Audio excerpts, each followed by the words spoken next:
The premise is pretty simple. I'm going to ask you the same 10 questions I ask everyone else. Speak how you want to speak. I curse like a sailor. So whatever you want to do. Perfect. Cream soda. Just cream soda. Dude, nice call. I haven't had a cream soda in forever. Yeah. Dude, that's legit. That's now I have to go get one.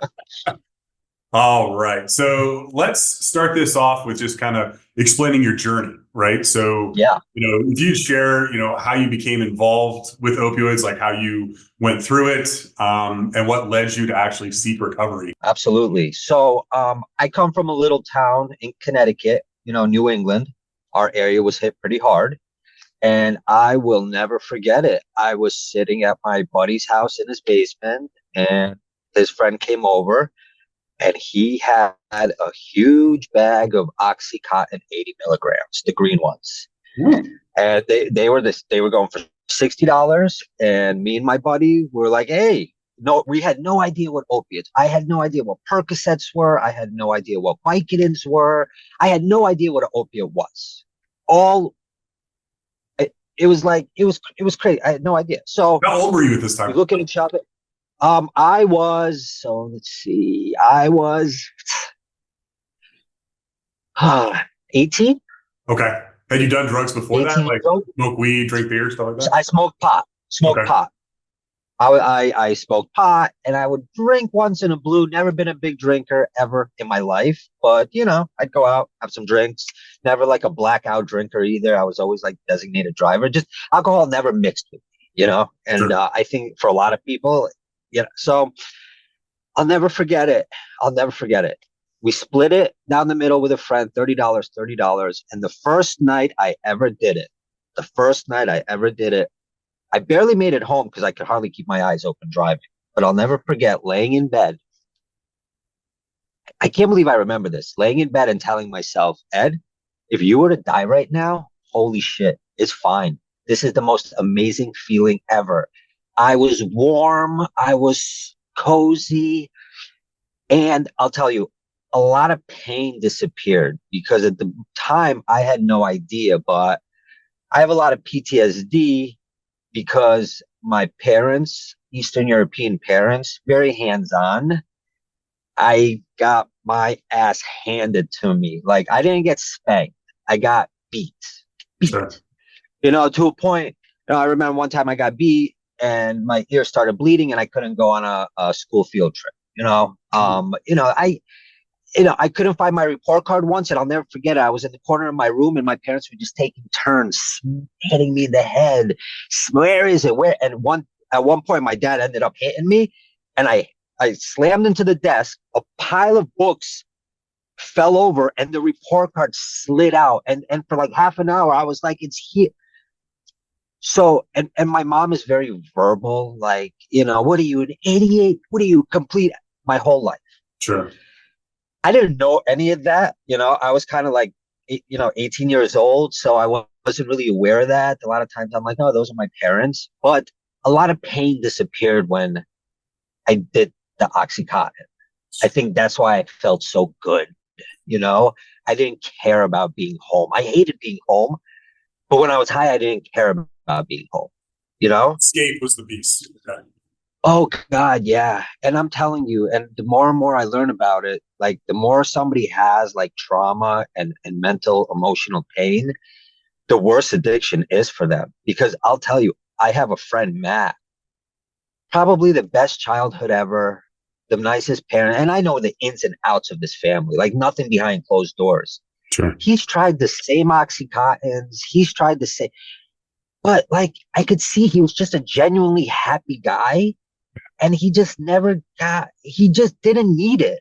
I truly believe, and I know other people that have tried it and it didn't lead him down the same direction. And because I just don't, it didn't mask anything. It might have made him feel good. Of course it did. But the people in life that I've met through my recovery that really have trauma, those are the people that really catch this addiction, because I think like mental and emotional trauma is so strong and it's so hard that something like an opiate, it just does wonders for that emotional pain. Yeah. And I think that's where like addiction really, really, and that's why I think therapy is such a huge process of the recovery. So Sure. Sure. I went, So you're 18 years old, and you're right. yeah, It yeah. absolutely is. So you're 18 years And old, and you picked up this pill from your buddy, and you just felt, cloud nine. that's it. It was beyond weed. It was beyond any kind of drinking. It was beyond anything. And that was like, and I'll tell you, I had no idea again as I started opiate or what I was doing. And I kept doing it, right? And then like let's say for like I did it for 10 days or 12 days, you take that green coating off, you crush it up, you snort it. Yep. So it's hitting your bloodstream pretty fast. So 10, 12 days straight doing it. And I remember I'd be like laying in bed on day 13, not, I don't have anything. And all of a sudden, like, I couldn't understand it, but my bones were hurting. I'm kicking the sheets. And Yeah. and now I'm recollecting it years later, obviously. And I'm like, oh my God. I was in withdrawal. And I was like, I remember I'd be like, damn, it would last for like 48 hours, 72 are real bad. And then it would subside. And I didn't put two and two together for quite a bit. Yeah, I was like, is it growing pains? I was like at that age. But I'll tell you, like then it just started going downhill. Then it was like, then you start chasing it, and it just hooked me. It just hooked me hard because I come from a household. My dad's a big drinker. A lot of fighting and arguing between my parents. A lot of fighting and arguing, and beatings towards me, and it just made life so much better. It just made life so much better. And that's a In big that part of my 13 journey, days, right? realize.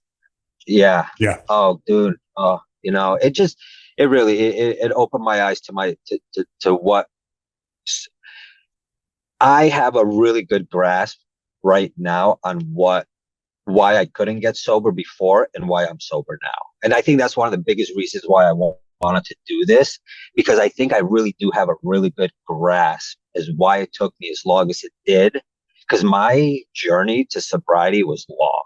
Like I think I'm sure there's people out there, but my God, how many slip ups have I had? Like big, big boy slip ups. And I think like now I have a grasp on my sobriety. And I think there was just a huge thing that shifted in my life in the last like 3 years. And I think now that I'm working the program like I am, I think I'm able to, confidently say I really have a good grasp on sobriety. Now, what program are you working? Like, you're on So Suboxone? I'm on Suboxone. I do therapy twice a week, Nice. and I catch 3 meetings a week. Nice. Okay. So I will tell you, I learned there's 2 different things. There's being free of drugs, and then there's being sober. It's like 2 different things. Because I'll tell you, I was free of drugs, but I was substituting with, dude, the amount of money I spent on Amazon for that dopamine hit of getting a package and opening it up. It was so like I would obsess over like a product, and I'd be looking and reading reviews, and I'd be prepping for it just to get that, and then it would just kind of go away. And my therapist all of a sudden was like, "Are you going to meetings?" I'm like, "No, I don't need meetings. I'm clean. I'm good." Right. And we like kept talking about like the negatives in my life, like my money, and then we started putting things together. And now with my whole program together, it's different. Like you got to do the steps, man. You got to really give in. It's not all about drugs. Like addiction it's a mindset now, and you could substitute things. Sobriety is a jigsaw puzzle that is completely different for everybody. It's not a one size fit all. It's not like not everybody has the same situation I did. I'll tell you real quickly. My dad, the first time he picked me up from detox at Greenwich Hospital in Connecticut, they were signing me out. We were standing right there in the lobby area. And my dad's a physician. He's a family practice physician. And he's standing there and going, "Come on, let's go. We'll get home. We'll have a couple of shots, relax a little bit." The nurse goes, "Couple of shots? And he goes, yeah, yeah, he has a pill problem and an opiate problem, but it doesn't mean, he can't have a couple of drinks with his dad. Jeez. Right in detox. I haven't left detox yet. And he's already planning to go have a couple of drinks with me. Unbelievable. My dad and I, we never saw. So it's such a crazy relationship. He was such a heavy drinker. He is a heavy drinker.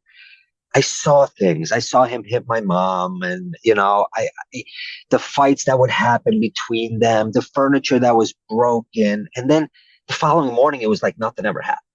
Sure. It was a crazy cycle. Sure. Try getting sober in that kind of environment. Yeah, I could imagine that. Very hard.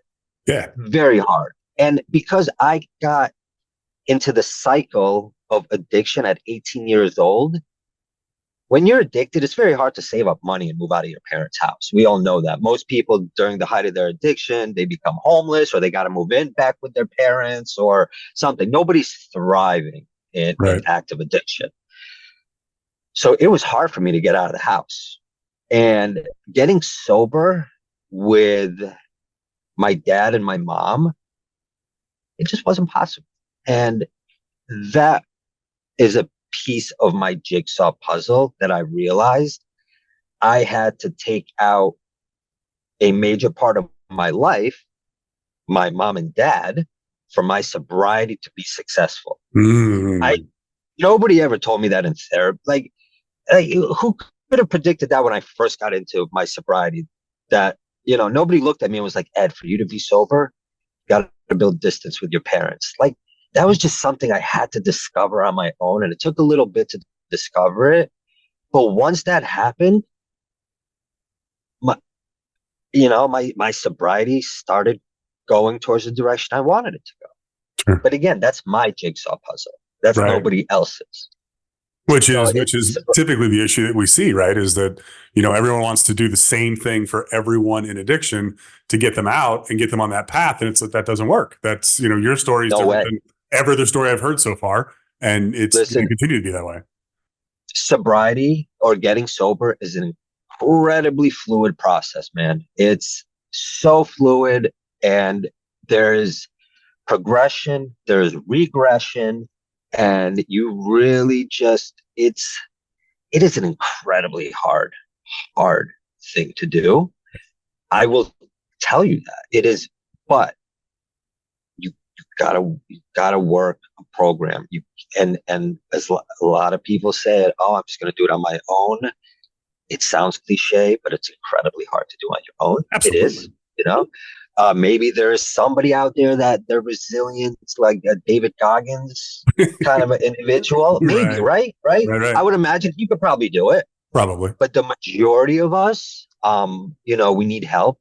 And like this Suboxone program that I'm currently on, Terra Healthcare, right? I think that's what it's called, but it's through Spruce, the app. So I'm not sure where, but I'll tell you, like, it's incredibly comfortable for me to do it out of like my home, to do my Zoom calls out of my home, meet with this doctor through Zoom, do my drug test. I hate that drug, the one chewing on that thing, but it's a big part of my process. That is just a big part of my process. And you talked earlier a little bit about like the difficulties that you had. Like, what was if you could nail it down to one, and I'm sure there's many, right? One big obstacle that got in your way of your recovery, from 18 onward, right? And, we all have them. So, what was the big one for you that was like, shit, I just can't get past this one thing? My mental trauma. Literally my depression, my anxiety. What I went through as a child and I've worked this through therapy at this point. It causes lifelong anxiety, self-confidence issues. I would have panic attacks in social environments. My voice would start cracking. When I was in college, I'll never forget it. My first presentation I had to do in front of a class. I didn't pass out or anything, but my anxiety, I don't even remember what I said. And then when I finished, I just remember people being like, staring at me, and I just walked off. The professor was like, "Are you okay?" I was a leaf shaking, and that's because I went through whatever I went through, and that was the hardest thing for me. And until I worked that through, opiates, that was my escape from depression and anxiety. My depression and anxiety, people that have never gone through it underestimate the things it can make you do. Yeah. Like I kept relapsing just to get a little break. So how many That's all. relapses did you have? Oh my God. I can't even tell you. Yeah. It's countless. I had little relapses. I had major relapses.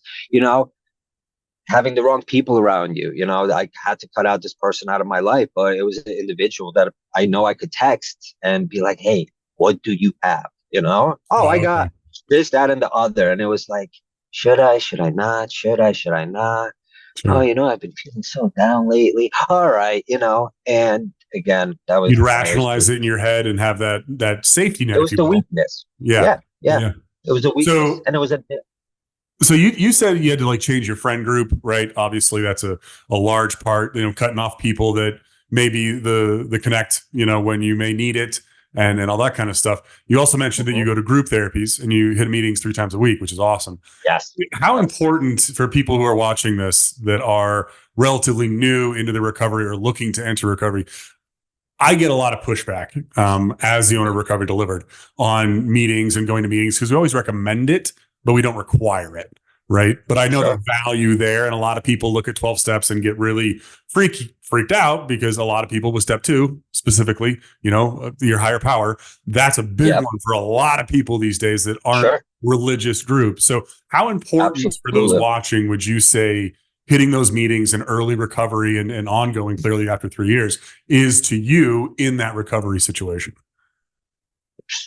This is going to be a very bold statement, Yeah. but if you want success, you will hit those meetings. Like, that's how you got to look at it. Like, if you are 100% in, you're early in this, hit those meetings. I will tell you, it makes a world of difference being in a room with people that have, they're going through what you're going through. They've gone through what you're going through.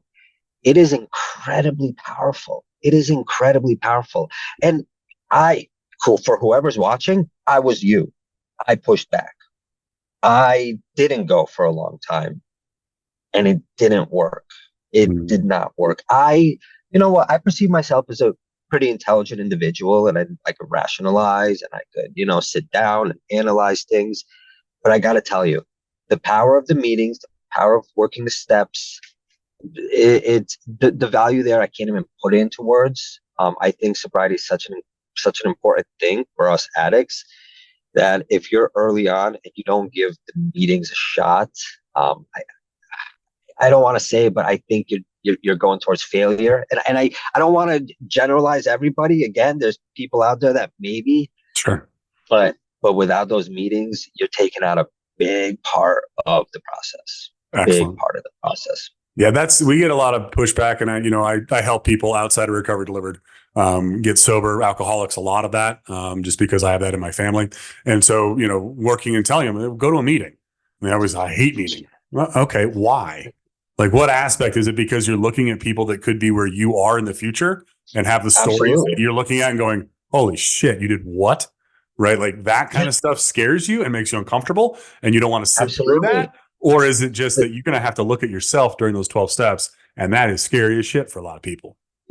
I I'll never forget the first time I spoke in a group. I told you, my anxiety, but Yeah. I decided to kind of tell my story. I started crying in Yeah. the group. Like, I was emotional because, obviously I suffer from depression and anxiety. It was an emotional thing to talk about and be like, oh my God, I'm in a room full of addicts. Like, how the hell did I get here?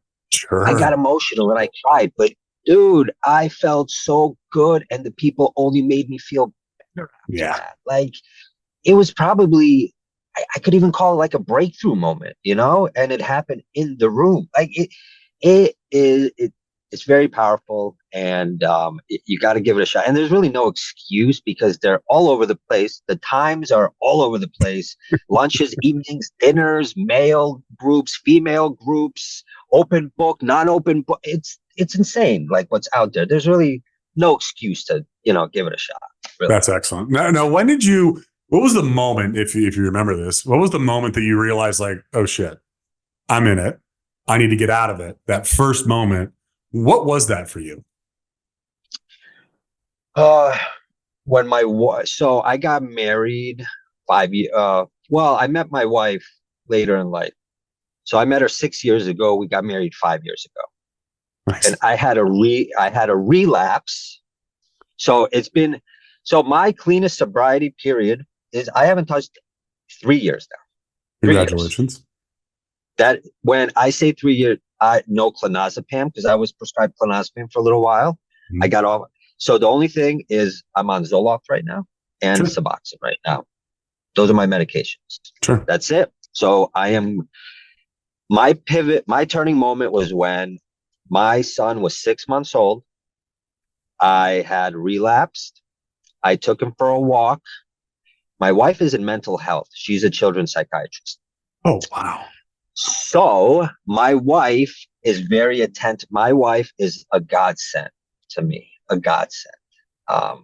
It was a blind date, legit blind date. She had no social media. She didn't. At my old job, my general manager's mom, I was a finance manager at Infinity dealership, and my GM goes, "My mom has a girl for you." We both fought it. We didn't want to meet up. We met up at a local place. She liked the mashed potato pizza there. The rest is history. Legit blind date. She's a godsend. She's just the most amazing person ever. She's a children's psychiatrist. Yeah, like she is the. So 6 months in, I relapsed. She saw it, and we never fought. But like, she started questioning me and everything. So I had to get back on Suboxone. I took the Suboxone a little too early, and I went into a precipitated withdrawal. And it was in the morning time, and I couldn't get to work. So I called out of work. I didn't call out of work. I just didn't show up to work. Wow. My manager had my wife's number. My wife started calling me and I wasn't picking up. And through the Ring camera, I was laying in my son's bedroom and I had to watch my son, but my son was still sleeping. Through the Ring camera, she saw me like laying in the bed and kicking and like I was sweating and everything. Yeah. And she started talking to me through the Ring cam and that whole situation. Then she got in her car, rushed home from work. And that moment of me laying in bed, her looking at me, the look in her eye, her holding my son, that was no way, never again, never again, never again. And I'll tell you, my son is my everything. My son, we have a bond. He was born during the pandemic. He's 3.5 now. And my wife had postpartum. So I was 100% of the baths, 100% of the naps. My son, Luca, is my world. And when she was holding him like this, and she was like, she looked at me and she goes, "I'm not doing this. Like, I'm not doing this." That's all it took. We didn't fight. We didn't argue. She did. In the 5 years we've been married, we've never raised our voices at each other.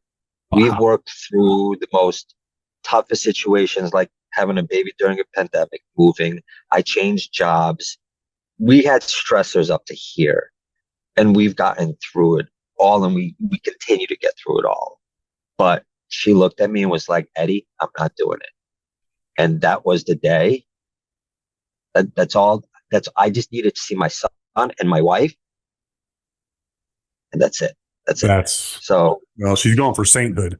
You found a good one, Listen, man. That's awesome. Listen, parents were out. My wife moved in. My sobriety flourished, but I messed up. That one. It was a big boy mess up, but I could, luckily say it's been 37 months this month. Awesome.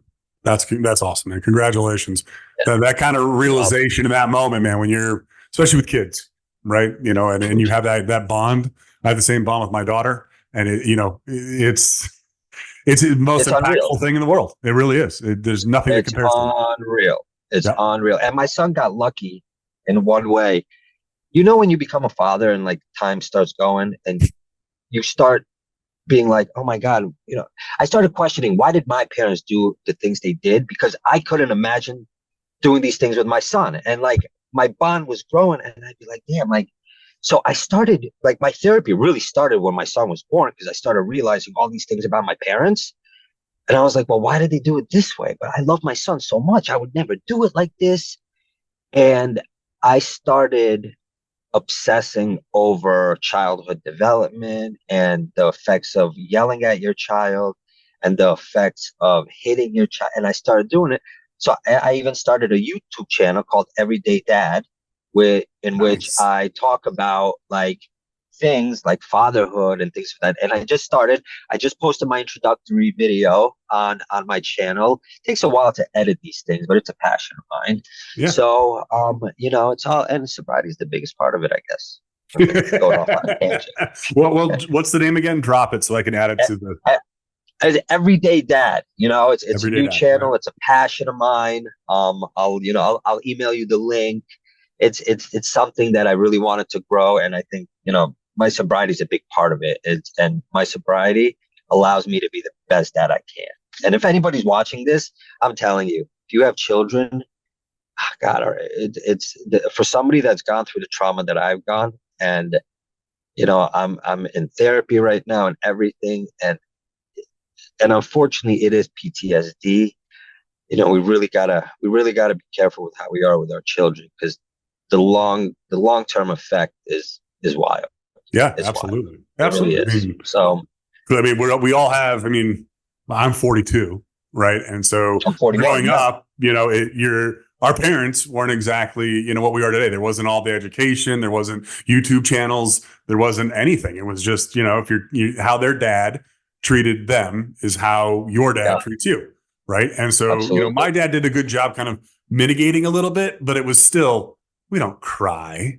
We don't Oh, sack the fuck up, put some dirt on it and move on. Right. And now it's like, no, you want absolutely. to cry, but tell me why. Yeah. Right. Like, you're allowed to have emotion. What is going on? Dad's here to help you.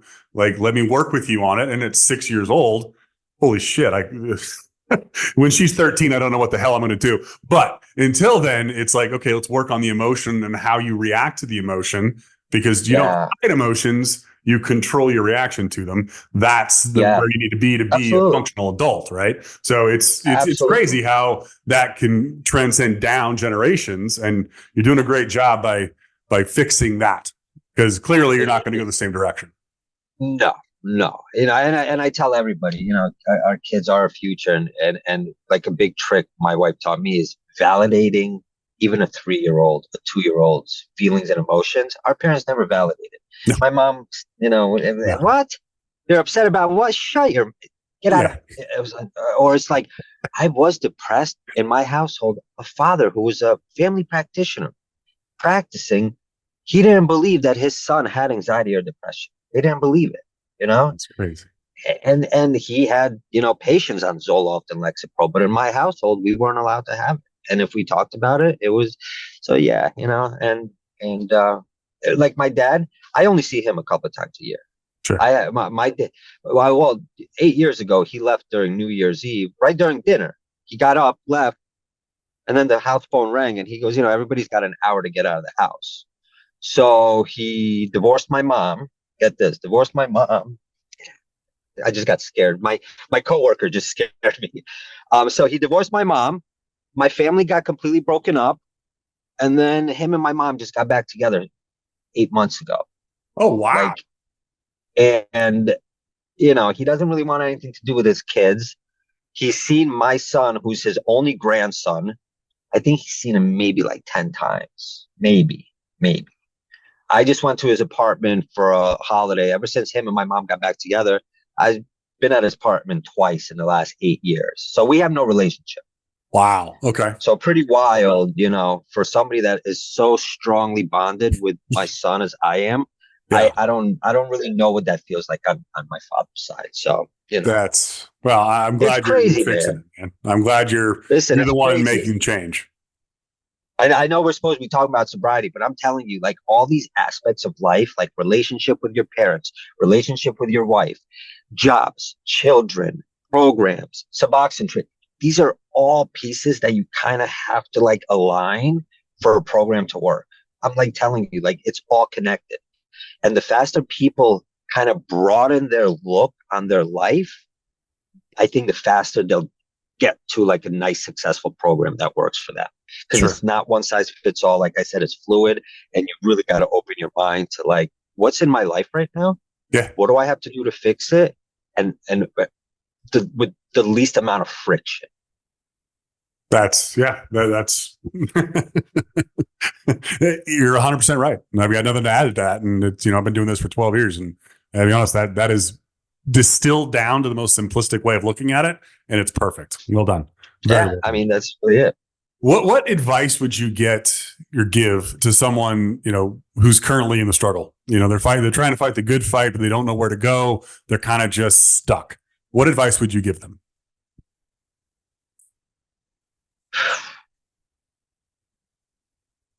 You know, like my biggest thing is not to sound cliche, because I hate to sound cliche, right? But to give somebody like an active addiction, can I be honest with you? There's very little you could say to somebody in active addiction other than, seek help. They don't want to hear that. They don't Right. want to hear that. You, if you're in active addiction, this is again cliche as fuck, but you've really got to hit that point to want it. You really do. Nobody, nobody could say anything to somebody who's, especially, I think, like opiate addiction is so freaking hard Yeah. because of the being dope sick, and the physical sickness and the emotional depression you go through. I just don't think anybody could like sit somebody down and like say something to them that's really gonna, I just don't think so. I think that individual there's got to be a turning point in their life. There's nothing anybody could have said to me, and they've tried. They've Sure. tried. Sure. That moment had to have happened for me. Looking at my wife, looking at my child, being in precipitated withdrawal, sweaty, in the spare bedroom where my son sleeps on another mattress, being sick. That's what it took from me. It Right. wasn't my wife, So, it's a great question. Just if anything, for anybody in active addiction, what I could say is just, don't get high by yourself and keep Narcan around. But I don't think I could say anything to anybody to get them into recovery, because Sure. nobody could have said anything to me. So That's fair. I That's don't know if absolutely that's fair. the answer, but Well, let's see. it's true. Let's say that they have that moment that you had, right? Laying in that mattress with your wife and your son. They're looking at you, right, while you're in withdrawal. What would you recommend they do, right? So they're there, they've hit their moment, whatever that looks like, Mhm. right? They hit their bottom, and now they're like, oh shit, I got to make a change. What should they do? Get professional help. And there's so many different programs out there. If me, I was in precipitated withdrawal, but I was already seeing a doctor with Suboxone. This was a relapse for me. But if this is early on, get into a detox program. They'll detox you comfortably with Suboxone. You don't have to do the whole methadone thing anymore. You'll get nicely detoxed very comfortably. Get into a program. The one program that I didn't do and I regret it, so I can't speak on it, is like a good 60-day program, but they're expensive. Yeah. They say 30-day programs don't really work. That's not enough time. Yep. 60 to 90 days, they're expensive. But if you're early on, get into an IOP program. They'll meet with you. You meet almost every day during the week. I went to Greenwich Hospital. I met good people, and I will say it again. Get into the rooms. It's free. They're all over the place. The times are all over. It kind of like resets you every time. Like every time I went into a room, like it kind of like, it's like your sobriety gas tank. It's like all of a sudden it's going down, down, down, and then you get into a room and it kind of like fills back up a little bit again. You know what I Right. mean? Right. Yeah. It's like a nice little reset for you, and it's free, and it's like, an hour. Somebody makes coffee. It's not that bad. I'm telling you, it's not that bad at all. It's not actually. It's not that bad. It's actually great. So I'll say it. Do that, because yes, other programs cost money, and you got to get insurance involved. Absolutely, but Suboxone right now, maybe some people frown on it. It's been a lifesaver for me. Suboxone's There you been a go. lifesaver for me. Yeah. Nobody could tell I'm on some Suboxone. Methadone, that's a tough program, I heard, and people still, I guess, look hot. Suboxone, it's just part of my regimen in the morning. It saved me. Can't tell. I'm healthy, knock out wood. I'm clean. It blocks my receptors. I'm good. So that's very accessible these days. Suboxone program, you can do it from the comfort of your own home. So, when I was first addicted, there was no Suboxone. And if it was like $500-700. You had to go and like pay all out of pocket. Now it's all accessible, and I just get help. Get help. I see opiate is still a big problem in this country. The programs, they're out there. And if you have that one moment, capitalize on that moment. Like literally capitalize on that moment. Because they don't come, all the time. You could have moments of weakness, but you have that moment of strength as well, where you're like, you know what? Enough is enough. Fuck this. Take action. Seriously, Nice. take action. Now, to end this up in less than 2 minutes, where are you now in life, right? So you had all the shit, right? Went through it, relapses, all that kind of stuff. Your wife, your kid had a moment, and now here you are. Tell me about what you're doing, your life now. Give me the highlights. Yeah. So now I am a finance manager, still at a Subaru dealership here in my town. Good choice. It's really the only thing I know how to do, but I also make a good living from it. I am active with my son. That is my spare time, my family. Like that is my highlight of my life, is the bond I have with my son and my wife. I actually just 6 months ago, I started working out actively. Nice. And I will tell anybody, people have told me this, I've disregarded it, but somebody listening, they'll probably disregard this, but maybe they'll remember, wow, what it does for your mental health, working out. Dude, it's crazy, right? There's like, oh my God, I'd like to see some more results in my body, but I'm like, all right, that part could slow down, but my God, my mental health is like so elevated. It's like, I'm not going to stop even doing some kind of workout now if I can't get into the gym or something like that, And I'm working on my YouTube channel. Working on a YouTube channel is a lot of work, video editing, shooting A-roll, finding B-roll, all that. But it allows, but I'm clear-headed, man. I'm good. Like, I'm good. Awesome. That's awesome. Like, life's good, man. Life's good. Ed, man, I appreciate this so much. Thanks for taking the time during your day. I know as a finance manager, it's probably a little early for you to be in there, getting people doing stuff. Yeah, no, I got time. Getting those Subarus out the door, man. It's absolutely here in Colorado, you can't find them. So you're in the right dealership. Listen, it's the #1 tag plate in the state. So it's a big seller. And there's a reason for it. Yeah, and I greatly appreciate this. Thanks, I'm going to email you a little bit later to say thank you and get that link for YouTube so that we can promote your YouTube. I'll join one of you jump off here. Awesome. Look forward to talking to you later, man. All right. Thanks a lot, man. Take it easy, Talk brother. to you soon. See ya. All right. Bye-bye.